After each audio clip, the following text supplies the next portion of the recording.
Today, I was asked a question by a client.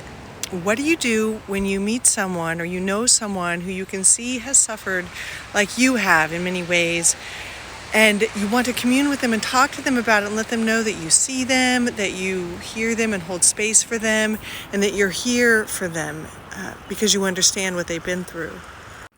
In this case, my client was a woman who had suffered a lot of abuse and neglect as a child, and she could see or suspected that the same was true for her colleague at work, and she wanted to let her know that she sees her and that she can hold space for her and be here for her if she wanted to open about it, but that she wasn't really sure how to open that conversation and let her know that and reach out to her.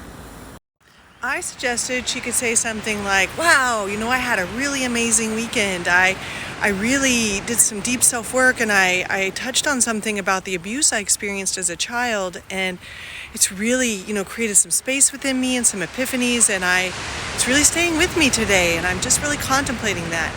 And then that would open it up for the person to maybe share about their experience, or maybe inquire more about this client's experience, or about the epiphany she had, or maybe not to say anything at all and walk away if that made her more comfortable. But this got me thinking about something that is such a strong cultural program for us, and that is the idea of communing in suffering. We have all been taught that what we do is we commune in what's not working or what's wrong or the suffering that we've had.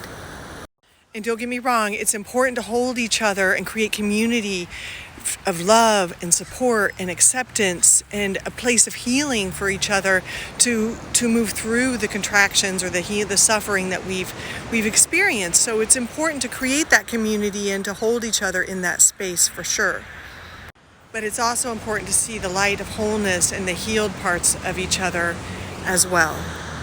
For decades, people have been coming into my office and telling me what's wrong, what hurts, what's not working physically in their lives. And then I've been diving into the contraction with them, helping them to heal their bodies, looking where's the sticking point, what's not working, where's the energy not flowing, their lives, what in their life is this belief system that's holding them back. But about 8 years ago, Spirit started showing me a new way of healing.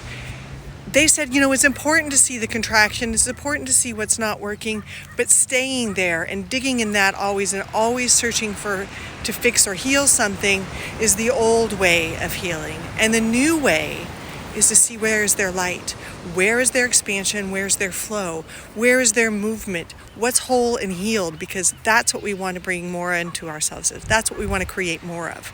So let's focus there. And while there's still important to look at the contraction in my office, this one perspective has changed many, many things for myself and my clients.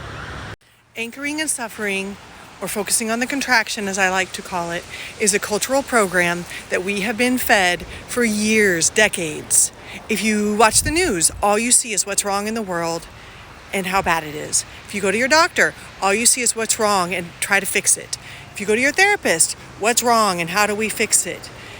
How often have you talked to someone and said, wow, you know what? I had some really great experiences and I feel so open. It was an amazing day. Let me tell you about it.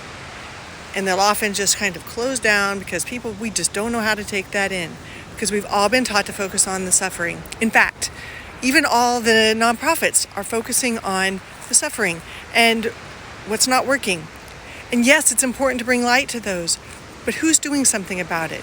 Who's fixing the problems? Where is their light? Where is their movement? What's healed? What's whole? Can we focus there and bring the light of awareness to that? And don't get me started on the nefarious other out there that we've been spoon-fed, force-fed information about out there to divide and separate us and make us believe that there's a nefarious other out there who's doing something that's wrong and not right, and we need to focus on them and what's not wrong and not right. Maybe we're all a lot more whole than we've been led to believe. And while it's important to see what's wrong and what's not been working and what's not right, undoubtedly that's important, especially if you've been doing self-work for a while. And I'm also not suggesting spiritual bypassing where we pretend everything's okay. All we're going to look at is the positive. I'm not suggesting that at all. What I'm suggesting is that we focus on our wholeness and our healedness.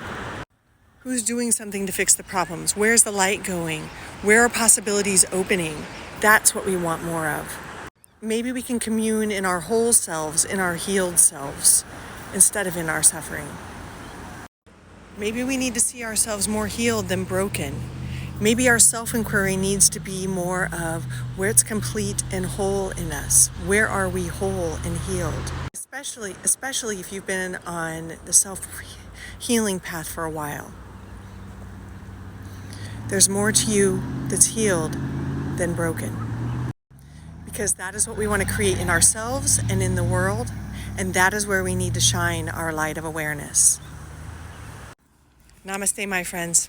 Keep doing the good work. Keep doing the work healing yourself, healing your ancestors, healing your contractions, healing your inner children. And remember to also contemplate on your wholeness and your healedness. Namaste.